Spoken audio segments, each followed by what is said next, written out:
whatever I was telling was to gain knowledge. So let's go to the importance of imagination and knowledge.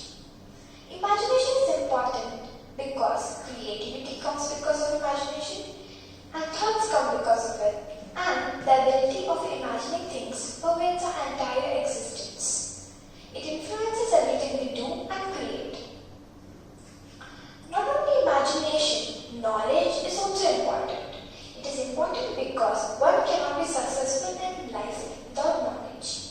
To grow one's career, gaining knowledge as much as possible is really important.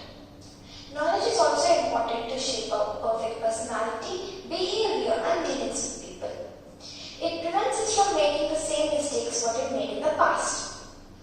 Now, I would like to tell you how we use our imagination and knowledge in our daily lives. I'm sure we need to know their importance so that we can understand what are the activities that contain them. We use our imagination while we are dreaming, while we are listening to story, or while we tell a story, while we describe an object, or while we are listening to music.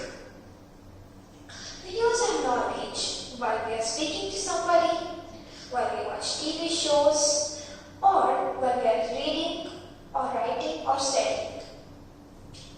Now I'd like to tell some examples of imagination and knowledge. Some examples of imagination are visualization, storytelling of fiction, suspension or disbelief, introspection